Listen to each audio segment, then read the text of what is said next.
right, welcome to The Explainer. Today, we are diving into something called Agentic AI. We're talking about AIs that don't just talk, they actually do things. But, what happens when you give this incredibly powerful new AI the keys to your entire system?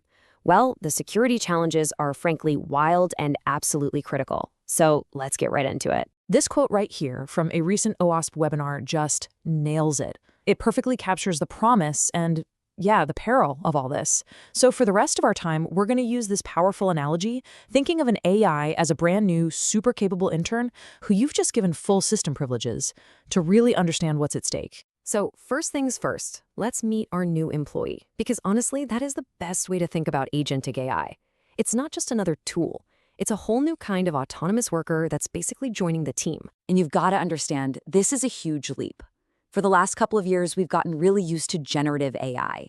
The chatbots that answer your questions or help write an email. They can talk. But agentic AI, it can act. It's the difference between a chatbot and a real coworker who gets things done. So what does that really mean?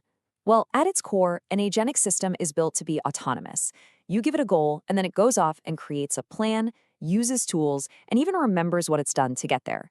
It's not just going to give you an itinerary for a trip. It can actually book the flights, reserve the hotel, and pop it all on your calendar, completely on its own. Just think about the kind of work our new AI intern can do. We're giving it access to our company's software through APIs, the power to write and run code, browse the internet, talk directly to our databases, and even control a computer's file system. I mean, these are incredibly powerful capabilities.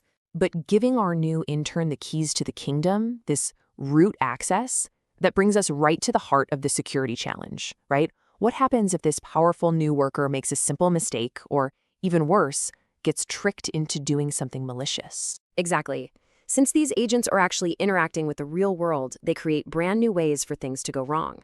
Every single tool they touch, every system they access, becomes a potential vulnerability. This isn't about a chatbot giving a wrong answer anymore. This is about an AI taking a really, really wrong action. And this breakdown here shows exactly how those risks map to the agent's core parts. So, sticking with our intern analogy, an attacker could poison the agent's memory with bad information, kind of like giving an intern a fake employee directory.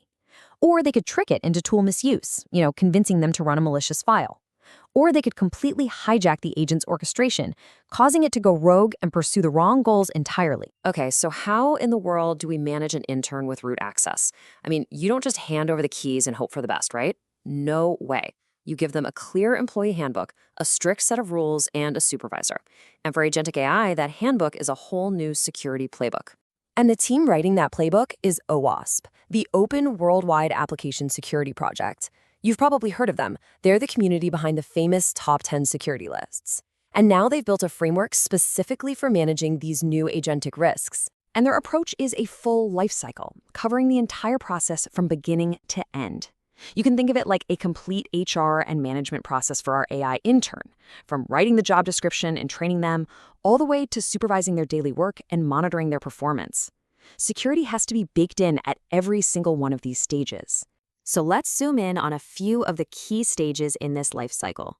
We'll keep using our intern analogy to see how this playbook actually works in practice and, make sense of it all.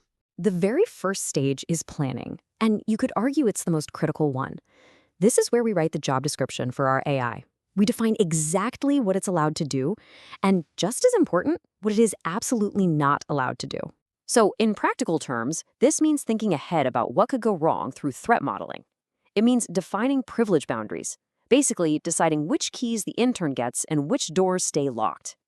And it means setting up memory scoping, which clarifies what the intern is allowed to remember between tasks, so sensitive info doesn't leak out. Okay, so after planning, we move into the develop phase.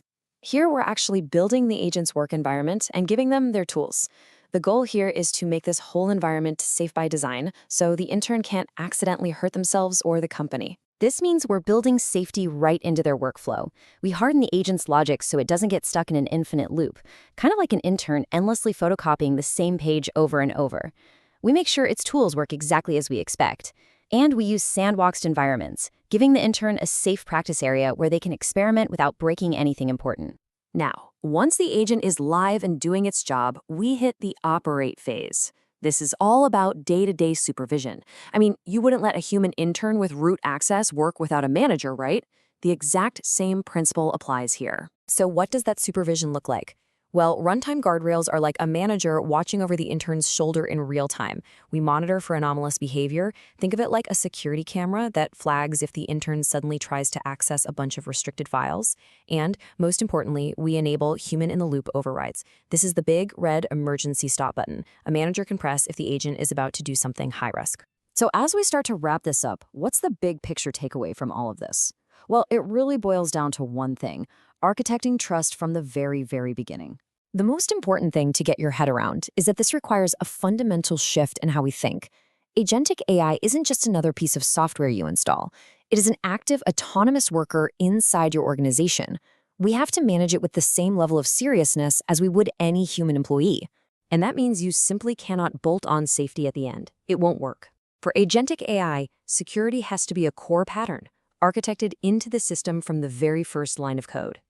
It's like having a corporate security policy in place before an intern's first day. You need a security architecture ready to go before your agent ever takes its first action. And that really brings us to our final question. This technology is moving from the lab to the real world incredibly fast, and it's creating what will soon be an entire army of AI interns, co-pilots, and assistants. The frameworks to manage them securely are here.